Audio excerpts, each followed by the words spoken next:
fly national or international flights? Actually, international. I'm doing this test to fly international. Really? I have a job offer in a foreign country, so. And where are you going to fly to? Well, it's the British Caribbean. Interesting. Yeah. Nice. What do you think about aviation in Brazil? Well, aviation in Brazil had two huge accidents in the last years, but I think regarding the safety of the aviation in Brazil, there is no doubt that our aviation is serious, like American aviation or Australian aviation. But about our aviation, I think actually it lacks of new equipment, like aircrafts and air traffic control, especially. Right. Trainment and the equipment. What about the courses for pilots? What do you think? Well, I've graduated in aeronautical sciences on PUC, and I'm now working as a CFI, a flight instructor. And I can see that the teach of aeronautics is kind of not so a scientific thing, you know. It's kind of in the advice. How can I say it? It's not a scientific thing that you sit on a class and study aerodynamics like you should. You study mechanics, you study air traffic laws and things like this. No, it's kind of you learn flying. You know, I can see this in my students. They don't have the habit to study, and this usually comes from the high school. I see. You know, the high school, they don't have the practice to study as they should. Okay. Do you regret having become a pilot? Sometimes, actually. Really? Why? Sometimes I get really frustrated from situations like I had 2 weeks ago a situation in Campo de Marte, almost, and this happened with another aircraft due to an air traffic failure, and it's hard, but I like my job. Okay. I'm a happy pilot. Sometimes I don't regret. I just think that it could be better. But you always have the bad and good parts. Yeah, but the bad parts are scary sometimes. Okay. Do pilots have to study much? Yeah. And what subjects do you usually have to study more? I guess that a good pilot is not the pilot that's just technically qualified. You know, you have to know how to deal with a team. Things like leadership, it's another very important issue, and I guess a good pilot should study about everything and everywhere, because like me, I wanna fly outside Brazil, and you have to know a lot about cultures and things like. I love to travel, but be a good pilot, technically speaking, is not enough, I guess. Okay. What type of weather frightens you most before a flight? Weather. Yes. Actually, I love instrument flying, so I like rainy days. Rainy days? Rainy days, Do yeah. you? Yeah. I'm flying lately a twin engine aircraft, so it's more reliable. You can count with another engine. What about thunderstorms, this kind of weather? We avoid thunderstorms all the time. Even the big jets avoid it. But foggy weather like this morning are nice. Are nice to fly. I like it. Do you like it? Tell me about your first solo flight. My first solo flight was in Jundiaí. Okay, I was a student from Aeroclube de Jundiaí. It was 2004. Let's see, August 24th of August 2004, and I was training a touch and go landings all the time, and my flight instructor said to me, "Oh, do you wanna take a ride by yourself?" And I just, and it was funny because the airport was very crowded at that time, and many pilots were, "Oh, congratulations," and "Oh, thanks." And I've tried to make a smooth landing, but it was terrible. When I landed, hard landing, pretty hard landing. It wasn't smooth as I. But you're alive. I'm alive, yeah. Okay, so now we're moving to the second part of the test, okay? You will listen to a speech from the recorder involving two different situations, okay? When it finishes, I want you to report what you understood. Okay. Remember? I can write anything, right? You are not supposed to, but you don't need to memorize call signs or numbers, no problem. Just focus on the situation. On the situation, Okay? And remember that this time you can listen to each extract twice. Oh, nice. Okay? Much better. So you can adjust your headset. So that's it. Do I? Oh, sorry. No. It's fine now. Can I go? Yeah.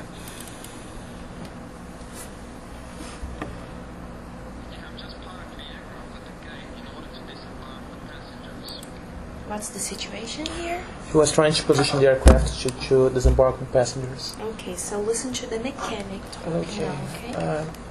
I'm just gonna try to set the sound. It's not so loud as I want. Okay. May it I? says now.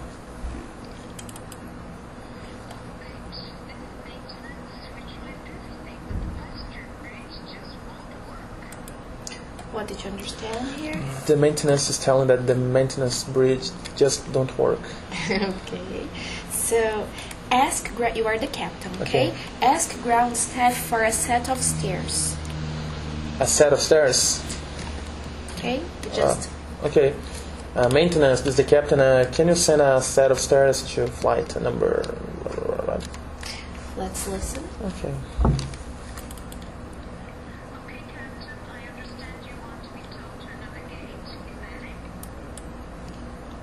Yeah.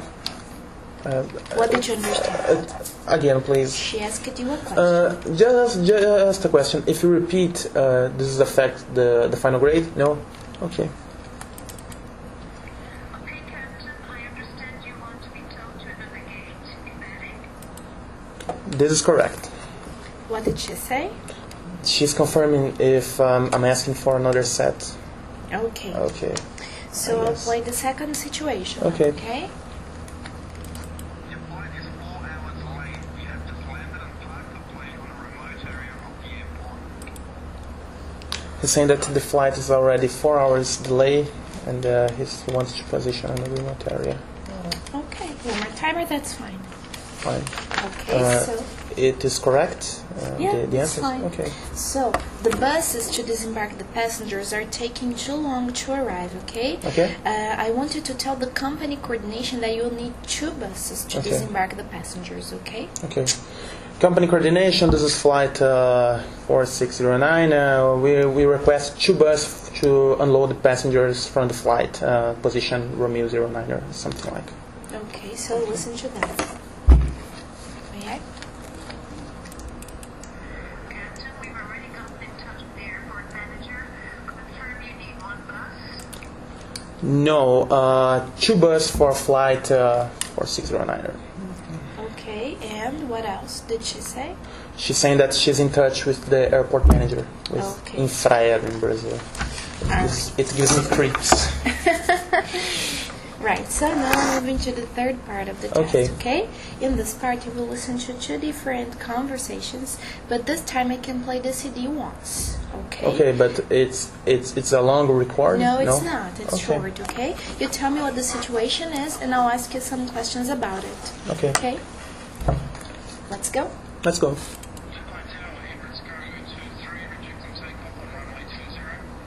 Roger, 2-3, what's the problem? We have some problem with the nose wheel steering and are unable to vacate the runway. Copy that. We're sending the brigade and informing your coordination.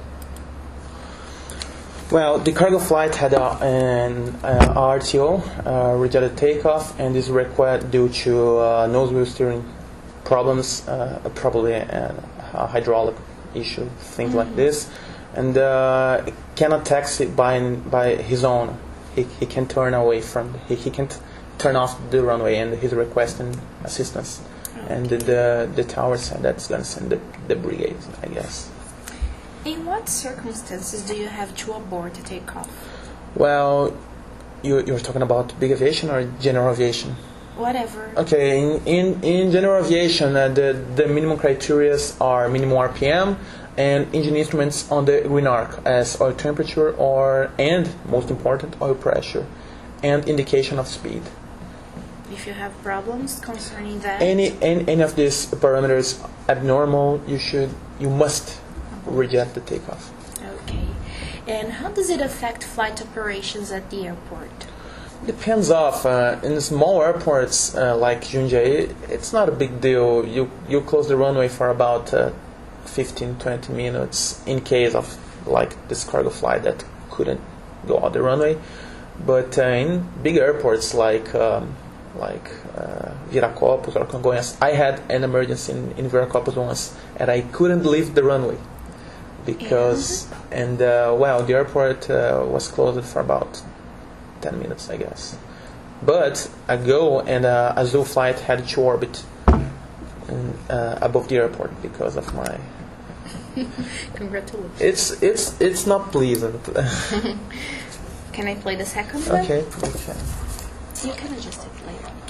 The thing is not to adjust. The thing is that the air has gone. Okay. Let's go. Tower, American 213, we hit something on short final that cracked the windshield. Roger, American 213, say your intentions. Okay, Miami, we'll continue approach. What did you understand here? An American flight saying that hit something on the final approach and it's cracked the windshield. And the controller asked for intentions and asked for intentions, and he said that he's gonna land anyway. Okay. What can cause a windshield to crack? Well, a fatigue on the glass. Okay, it also can cause. The glass has a thermal heating, just because when the glass is heated, it's more resistant to impact. So commercial jets has it. How does it affect approach and landing?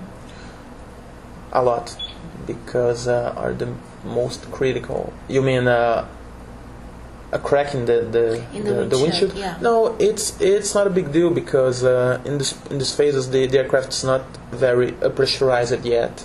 Oh, I see. So it doesn't affect too much. If the crack is big, you can return to the airport with no problems. During descent, you are descending, so a crack doesn't mean a lot. In cruise, it means a lot, especially if it's in the inner, outer, on the middle glass. Okay. Okay. Now, considering both situations from part 3. Sorry about that. No problem. Do you remember the first situation? The first situation was from the bridge, right? Was from the finger. Let's consider this one. And the last one? What? The last one. Do you The last remember? one was the windshield crack. Okay, so how would you compare both situations? Well, one issue affects the flight safety. The other is not. The other is just an airport issue. Let's say it affects the company operation, but not the safety. The other affects both, I guess. I see. Because when you land, you're gonna need maintenance to check the windshield. You're gonna maybe stop the aircraft, maybe even ferry the aircraft. In your opinion, what's the worst situation a pilot can have? The worst emergency?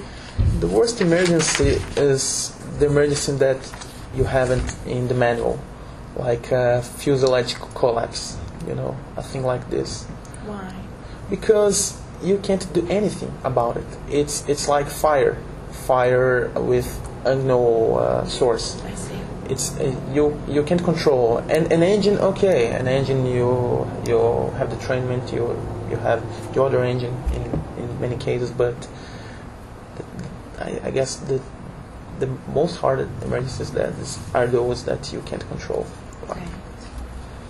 Okay, so now we're moving to the last part of the test, okay? I want you to describe this picture to me, and then I'll ask you some questions about it. Okay. Just tell me what you see. Well, it's a Warbird, okay? It has landed on the beach, okay? It has a crack on the propeller. It has just lost the propeller.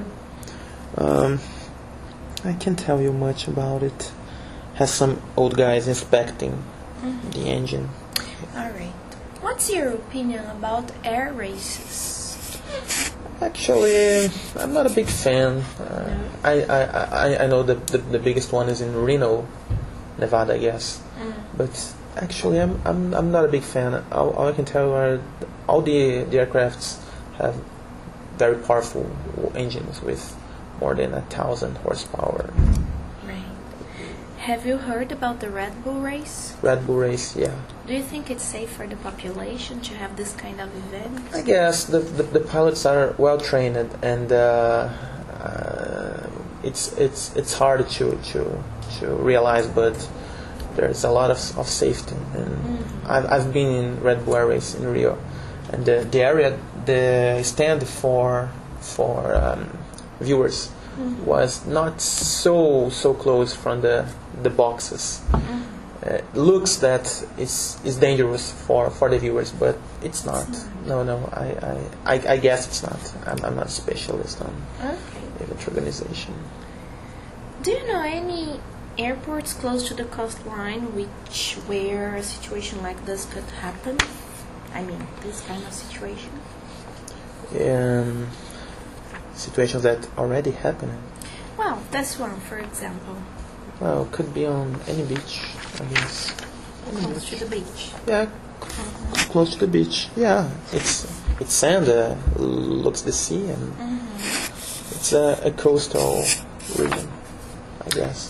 All right. Anything else? No, ma'am. Okay, so that this is the end of our test. Okay. Okay. Thank you for coming.